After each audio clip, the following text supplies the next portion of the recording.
দুটি বছর পান করালেন মায়ের বুকের দুধ, উলে পিঠে নিয়ে মায়ে দিতেন কত সুখ।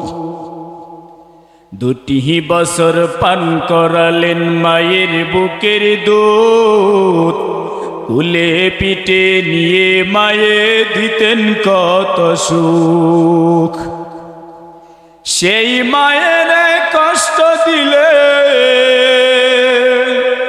সেই বাবার দুঃখ দিলে খুদার আরশ কাঁপে রে। মা কেন এত দামি জানি না সকলে, বাবা কেন এত দামি জানি না সকলে। একটি হজের সওয়াব মিলে, একটি হজের সওয়াব মিলে, মাকে একবার দেখিলে মা কেন এত দামি জানি না সকলে। বাবা কেন এত দামি জানি না সকলে। মায়ের অপস্রবের কালে কত কষ্ট পায়,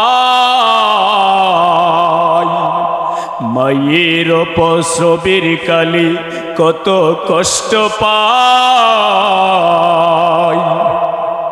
বেহুশ হয়ে পড়ে মায়ে আপন বিছানায়, বেহুশ হয়ে পড়ে মায়ে আপন বিছানায়। সন্তানের নিয়া কুলে,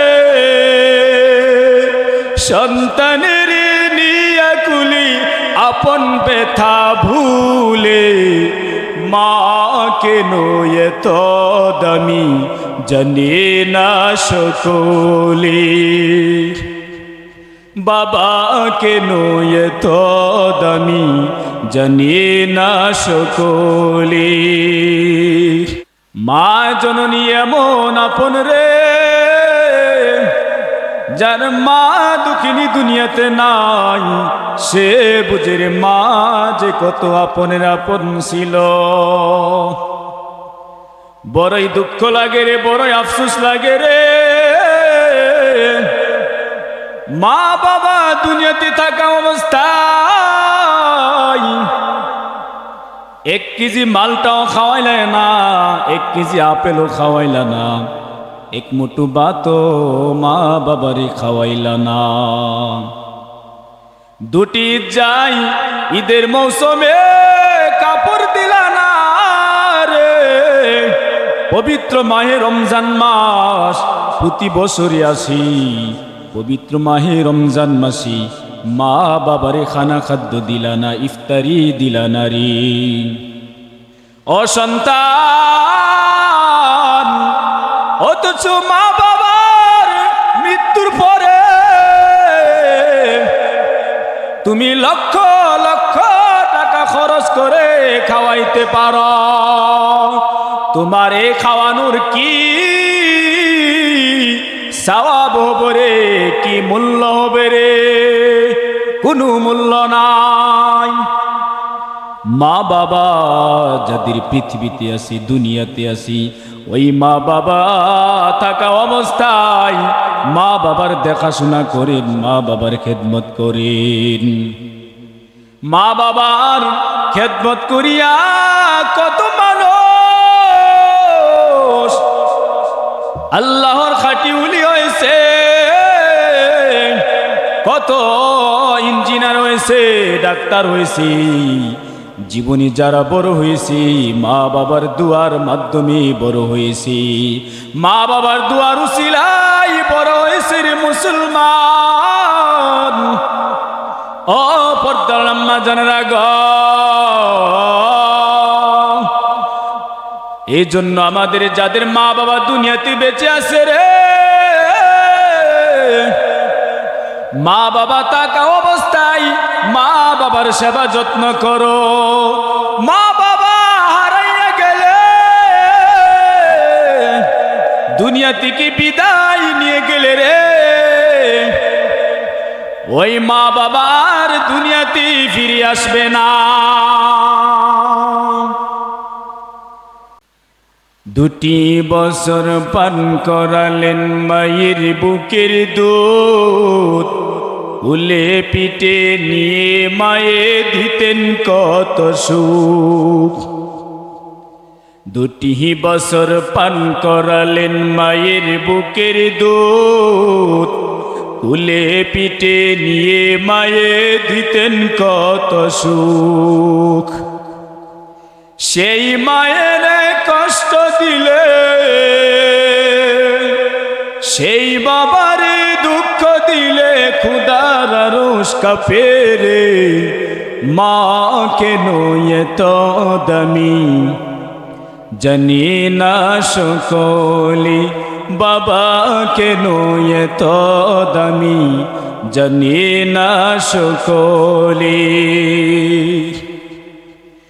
একটি হজের সওয়াব মিলে, একটি হজের সওয়াব মিলে, মাকে একবার দেখিলে মা কেন এত দামি জানি না সকলে, বাবা কেন এত দামি জানি না সকলে। মায়ের অপস্রবের কালে কত কষ্ট পায়, মায়ের অপস্রবের কালে কত কষ্ট পায়। বেহুশ হয়ে পড়ে মায়ে আপন বিছানায়, বেহুশ হয়ে পড়ে মায়ে আপন বিছানায়। সন্তানের নিয়া কুলে, সন্তানের নিয়া কুলি আপন ব্যথা ভুলে, মা কেন এত দামি জানে না সকলে, বাবা কেন এত দামি জানে না সকলে। ও আমার শেরপুরের মুসলমান ভাইরা রে, ও আমার আম্মা জানেরা গো, যারা আমরা বিগত দিনে মা বাবারে কষ্ট দিয়েছি, আজকে গিয়ে মা বাবার হাতে পায়ে ধরি ক্ষমা চাইব রে। মা বাবার হাতে ধরে ক্ষমা চাইব আর বলবো মাগো আব্বা, কত গালি গালাস আপনাকে করেছি, কত কষ্ট দিয়েছি গো আব্বা। মা দুঃখিনী কি হাতে দরিয়া বলবেন, পায়ে দরিয়া বলবেন, ও মা গো কত কষ্ট আমি তোমাকে দিয়েছি, ও মা গো কত কষ্ট আমি তোমাকে দিয়েছি, ও মা তুমি আমাকে মাফ করে দাও। যদি মা বাবার হাতে পায়ে ধরে ক্ষমা চান, আল্লাহ পাক রব্বুল আলামিন আপনাকে ক্ষমা করে দিবেন। সুবহানাল্লাহ। মা বাবা মন থেকে আপনাকে মাফ করে দিবেন। আর যদি রে সন্তান মা বাবা জীবিত থাকা অবস্থায় মা বাবার কাছে গিয়ে ক্ষমা না চাও, মা বাবার কাছে গিয়ে যদি ক্ষমা না চাও, তাহলে তুমি যত বড় ইবাদত গুজার বান্দা বান্দি হও না কেন, যত বড় আলেম তুমি হও না কেন, যত বড় মুফতি সাহেব তুমি হও না কেন, যত বড় ডাক্তার হও, যত বড় ইঞ্জিনিয়ার হও, এক কথাই রে তুমি যত বড় হও না কেন, তুমি যতই বড় বুজুর্গ হও না কেন, যতই বড় মুত্তাকি হও না কেন, যত বড় মুমিন হও না কেন, আমার আল্লাহর দরবারে তোমার ইবাদত কবুল হবে না। মুসলিম শরীফ থেকে নিয়ে বিভিন্ন হাদিসের কিতাবে এসে আল্লাহর নবীকে এক সাহাবী প্রশ্ন করলেন, ইয়া রাসূলুল্লাহ, ইয়া হাবিবাল্লাহ, ওগো নবীজি, আমার সৎ ব্যবহার পাওয়ার সবচেয়ে উপযুক্ত ব্যক্তি কে? কার সাথে আমি সবচেয়ে ভালো ব্যবহার করব? আমার নবী, আপনার নবী তখন ওই সাহাবীকে বললেন, ক্বালা উম্মুকা, হে সাহাবী রে, তুমি তোমার মায়ের সাথে ভালো ব্যবহার করবে। সাহাবী আবার জিজ্ঞাসা করলেন, ইয়া রাসূলুল্লাহ, ইয়া হাবিবাল্লাহ, ওগো নবীজি, আমি কার সাথে তারপর ভালো ব্যবহার করব? নবীজি তারপর বললেন, ক্বালা উম্মুকা। তিনবার নবীজি উম্মুকা বললেন, মায়ের কথা বললেন। তারপর সাহাবী নবীজিকে জিজ্ঞাসা করলেন, নবী গো, আমি তারপর কার সাথে ভালো ব্যবহার করব? নবীজি বললেন, ক্বালা উম্মুকা, তোমার পিতার সাথে।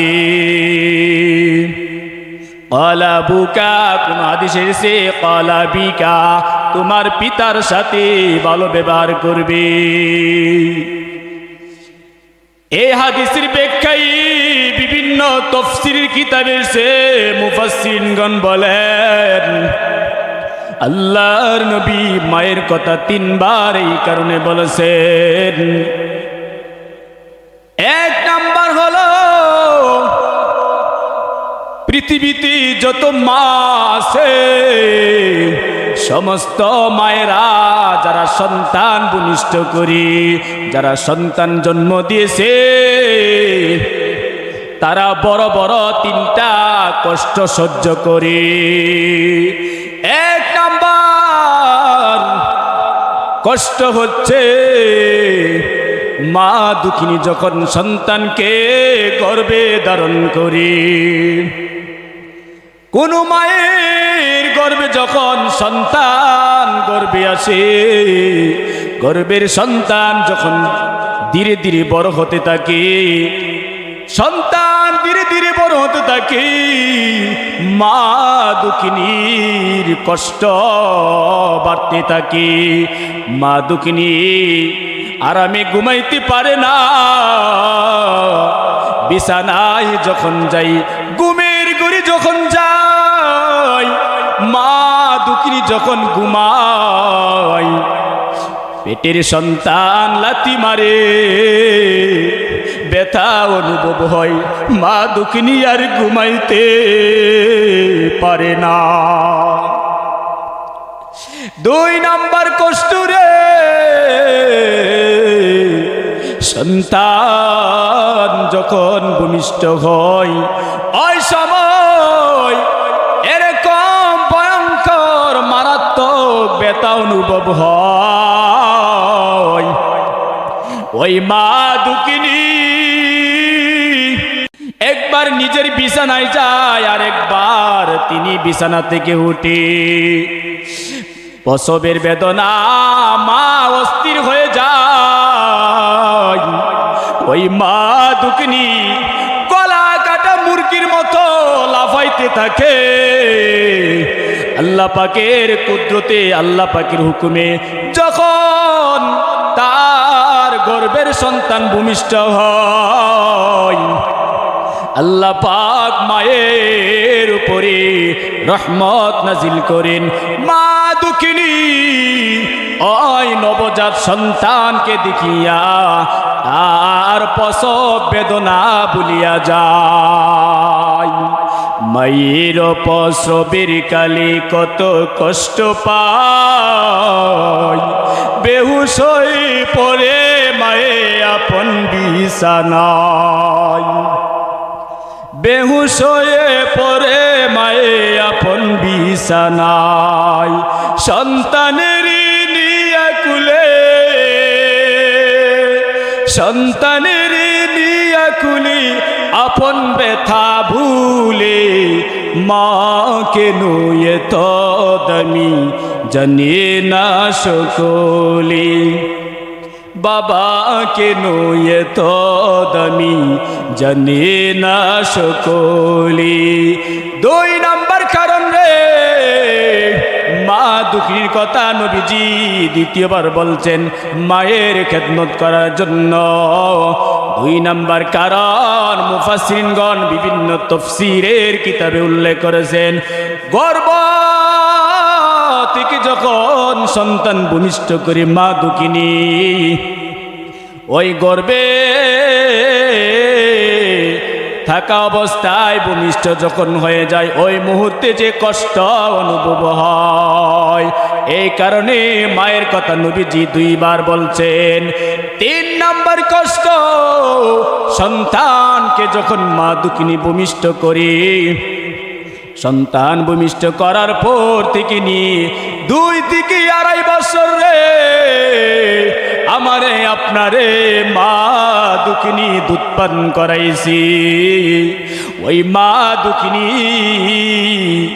2 বছর 2.5 বছর যখন মা দুঃখিনী দুধ পান করায় ওই মা দুঃখিনী যত খানা খাদ্য খায় সমস্ত খানা খাদ্য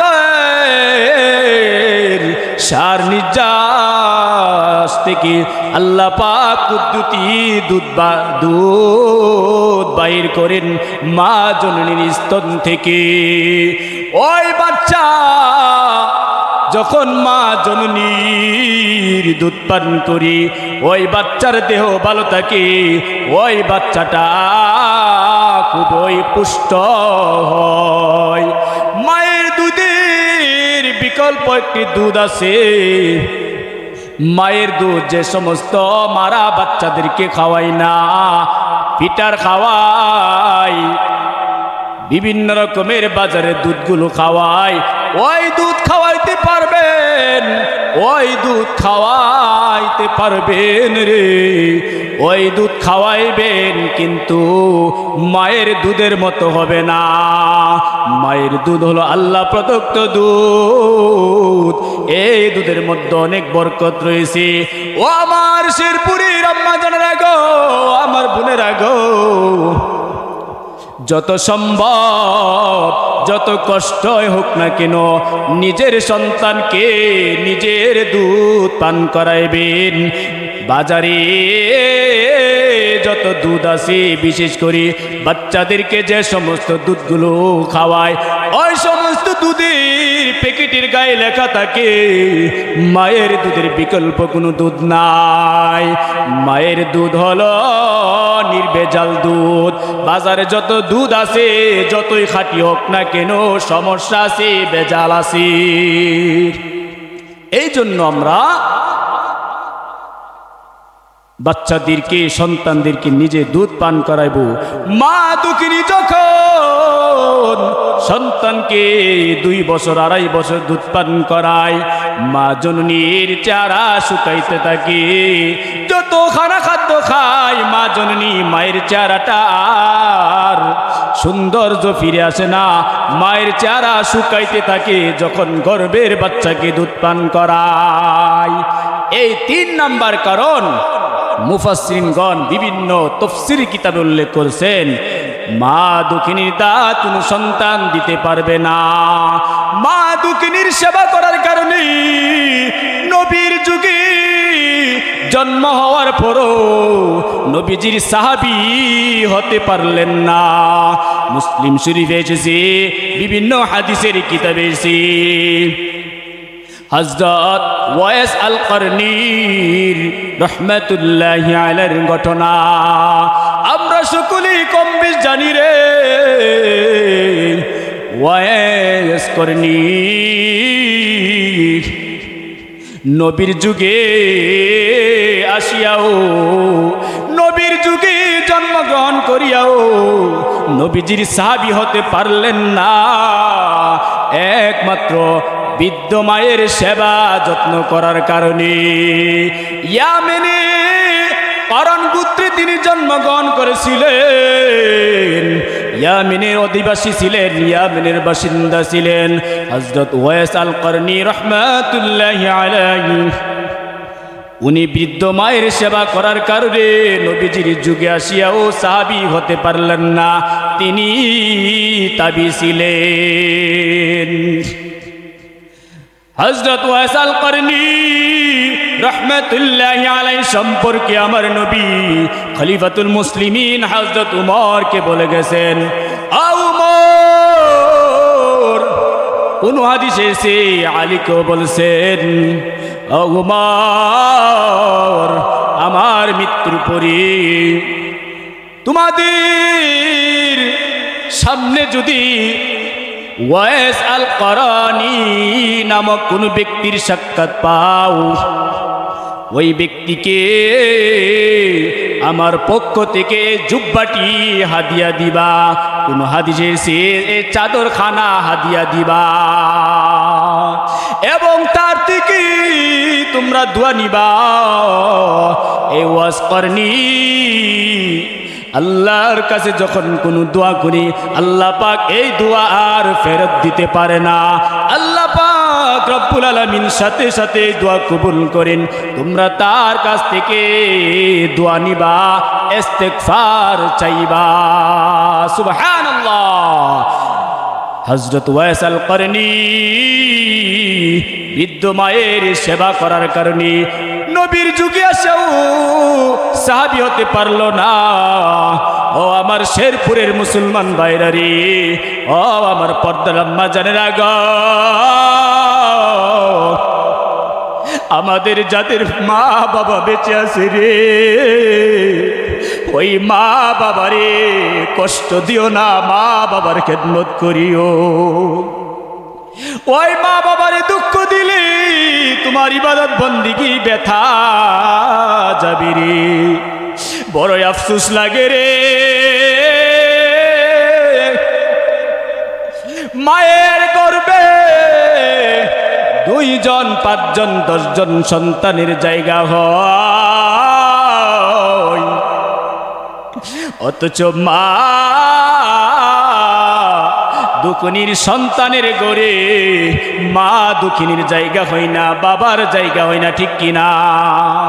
মা দুঃখিনী 2 জন 5 জন সন্তান জন্ম দিতে পারে, অথচ 4 জন সন্তান 5 জন সন্তান থেকে 1 জন সন্তানও রাজি হয় না যে মারে খাওয়াইতো, পিতাকে খানা খাওয়াইতো।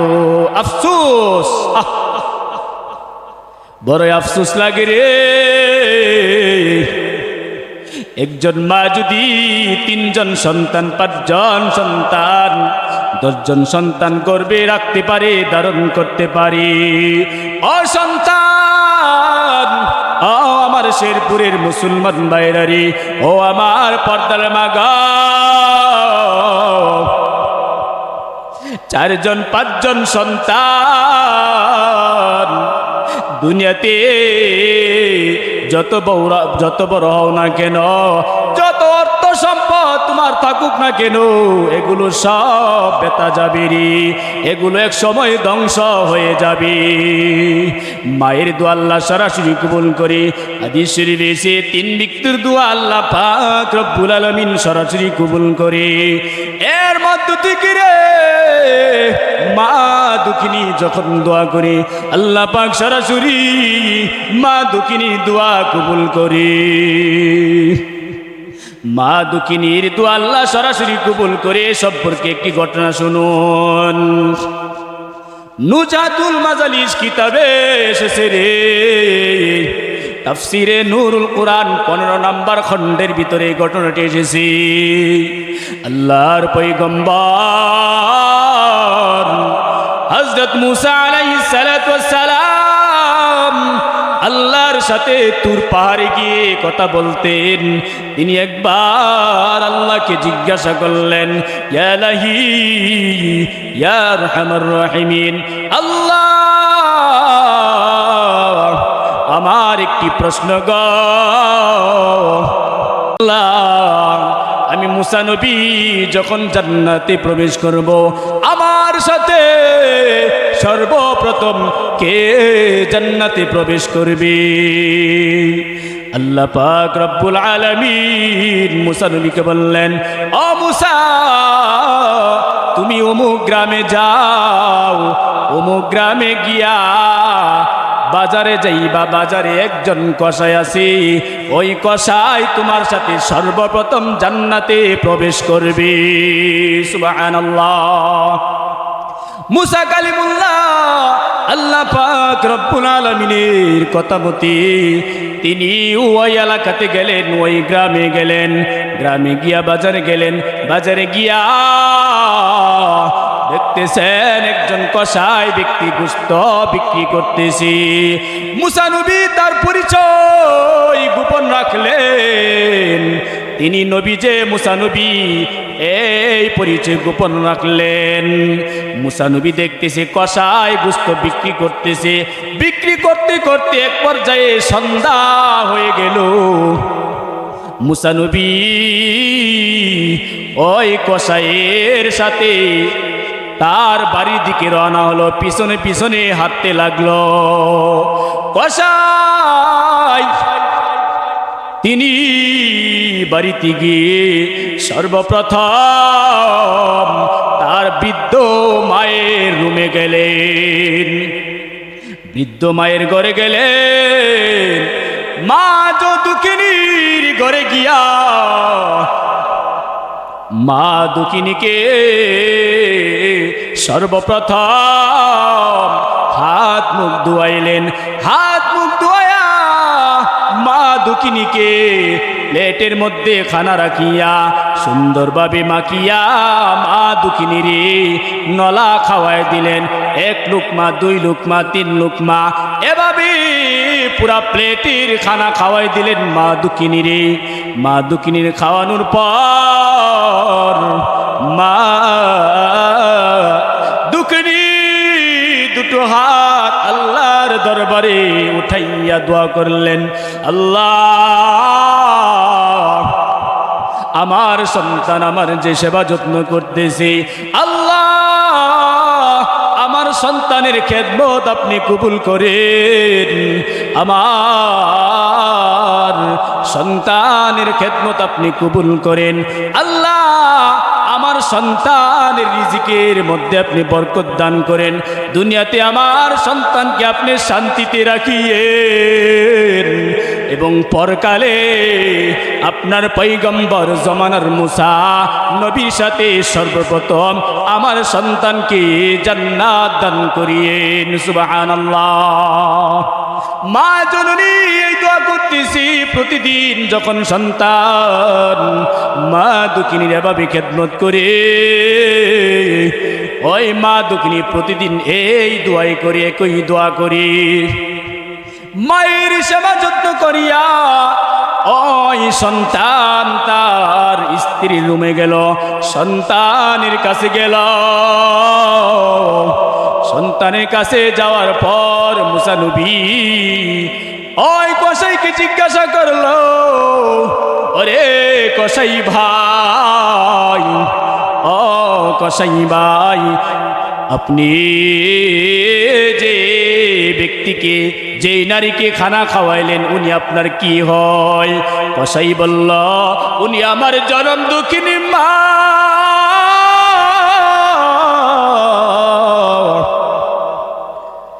মুসা নবী বলল,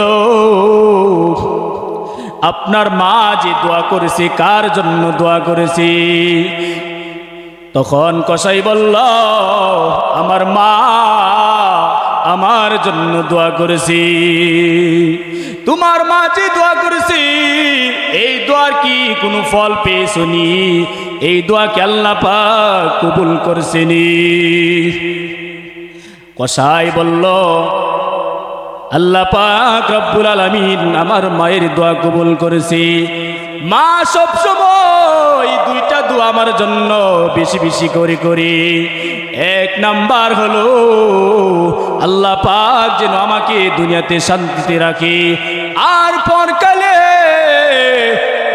জমানার পয়গম্বর হযরত মুসা নবীর সাথে যেন আমাকে জান্নাত দান করি। প্রথম দুয়ার ফল আমি পেয়েছি। আল্লাহ পাক আমাকে অনেক শান্তিতে সুখে রাখছে। দ্বিতীয় যে দোয়া নবীজি করেছেন, এই দোয়া সম্পর্কে আমি জানি না আল্লাহ পাক কি কবুল করেছেন কিনা। মুসা নবী তখন কসাইকে ডাক দিয়ে বললেন, আরে ভাই,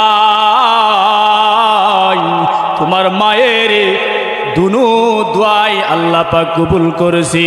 সুবহানাল্লাহ। আল্লাহ পাক আমি দোয়া করি দুনিয়াতে আল্লাহ পাক তোমাকে আরো শান্তিময় জীবন দান করুক, তোমার এই সংসারে আল্লাহ বরকত দান করুন, তোমার এই রিজিকে আল্লাহ পাক বরকত দান করুন, আমিন। দ্বিতীয় যে দোয়া আল্লাহ পাক কবুল করছেন, ও কসাই রে, ও ভাই রে, আমার পরিচয় জানো রে, আমি হলাম এই জমানার মুসা নবী। দ্বিতীয় যে দোয়া তোমার মা করেছেন, দ্বিতীয় দোয়া আল্লাহ পাক কবুল করেছেন। সুবহানাল্লাহ। দ্বিতীয় দোয়া কিভাবে কবুল করছেন রে? আমি আল্লাহকে জিজ্ঞাসা করলাম, গো এলাহি, হাসর দিন সর্বপ্রথম আমার সাথে কে জান্নাতে প্রবেশ করবে? আল্লাহ পাক বললেন, অমুক গ্রামে অমুক কসাই তোমার সাথে সর্বপ্রথম জান্নাতে প্রবেশ করবে। সুবহানাল্লাহ। ওরে কসাই ভাই, তোমার জীবন ধন্য, তুমি বড়ই সৌভাগ্যবান রে, তুমি আমার সাথে সর্বপ্রথম জান্নাতে প্রবেশ করবে। সুবহানাল্লাহ। ওরে আমার শেরপুরের মুসলমান ভাইরা রে, ও আমার আম্মা জানেরা গো, মা বাবার খেদমত করলে এর ফলাফল, এর উপকারিতা দুনিয়াতে পাওয়া যায়, পরকালেও আমার আল্লাহ দান করবেন। সুবহানাল্লাহ।